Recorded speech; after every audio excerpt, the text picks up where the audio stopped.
नमस्कार.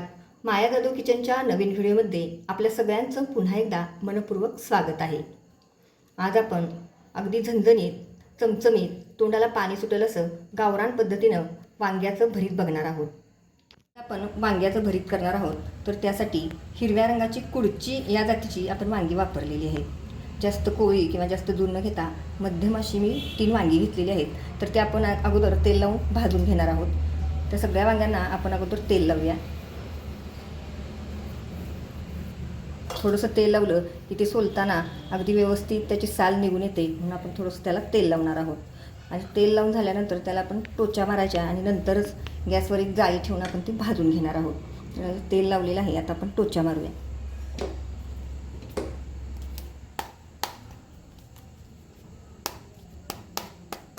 अशा पद्धतीनं आपण 3ही वांग्यांना टोचा मारून घेणार आहोत.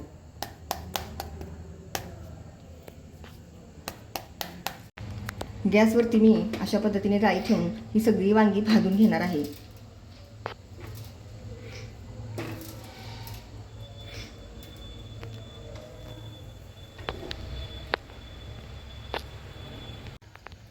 आपली वांगी पूर्णपणे आता भाजून झालेली आहेत. आपण गॅस बंद करूया आणि आता थंड झाल्यानंतर अगदी 5 मिनिटात थंड झाली की मग आपण त्याला सोलून घेणार आहोत. वांगी सोलून झालेली आहेत. आता आपण भरीत कसं करायचं ते बघूयात. या भरतासाठी अगोदर मी काय काय घेतले ते साहित्य तुम्हाला दाखवते. एक कांदा चिरून घेतलेला आहे, 4 ते 5 लसणाच्या पाकळ्या, थोडासा कढीपत्ता, तिखट, मीठ, थोडंसं जाडसर असं भाजून घेतलेलं शेंगदाण्याचं कूट आणि फोडणीसाठी मोहरी, जिरे, हिंग, हळद असं मी साहित्य घेतले आणि फोडणीसाठी तेल. अगोदर आपण वांगं हे सगळं स्मॅश करून घेऊया.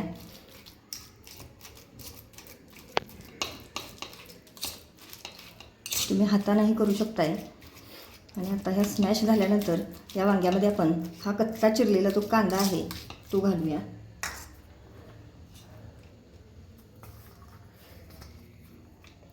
कांदा तुम्हाला जास्त आवडत असेल तर अजूनही मोठा वापरला तरी चालेल, पण या 3 वांग्याच्या प्रमाणानुसार हा कांदा योग्य आहे. याच्यामध्ये हे शेंगदाण्याचं कूट आणि चवीनुसार मीठ घालूया. आणि याच्यामध्ये आपण आता फोडणी करून घालणार आहोत आणि परत एकजीव करून घेऊया. आता आपण या फोडणी पळीमध्ये फोडणी करणार आहोत. ती कढई गरम झालेली आहे. यामध्ये आपण अंदाजे आपल्याला जेवढं लागेल तेवढं आपण फोडणीसाठी किंचित थोडंसं जास्तीच तेल लागतं भरताला, त्यामुळे टेस्ट छान येते. तेल गरम झालेलं आहे, त्यामध्ये आपण सगळ्यात आधी मोहरी घालूया. मोहरी तडतडली की त्यामध्ये थोडंसं जिरं घालूया. त्याच्यानंतर त्यामध्ये आपण चेचून घेतलेला हा लसूण घालूया. 4 ते 5 कढीपत्त्याची पानं आणि 1 पाव चमचा होईल एवढा हिंग घालणार आहोत. त्याच्यामध्ये 1 पाव चमचा हळद घालायची. फोडणीमध्येच आपण आपल्याला जेवढं हवं असेल तेवढं ते तुमच्या तिखटाच्या प्रमाणानुसार तुम्ही लाल तिखट घाला. आमची चटणी खूप तिखट असल्यामुळे मी जास्त वापरणार नाही. आता हे बंद करून आपण वांग स्मॅश केले त्यामध्ये हे घालणार आहोत.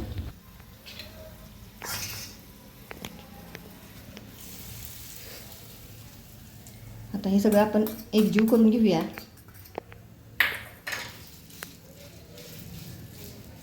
तुम्हाला तेल जेवढं हवं असेल आवडीप्रमाणे आपल्या आपण कमी जास्त करू शकतो. आता यामध्ये ही धुवून चिरून ठेवलेली कोथिंबीर घालणार आहोत.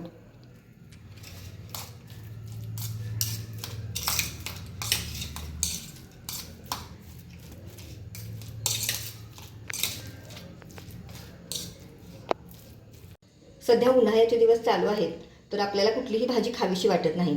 तर माझ्या पद्धतीने असं गावरान झणझणीत असं वांग्याचं भरीत तुम्ही एकदा नक्की करून बघा. ही रेसिपी आवडली असेल तर लाईक, शेअर आणि सबस्क्राईब करायला विसरू नका. व्हिडिओ पाहिल्याबद्दल धन्यवाद.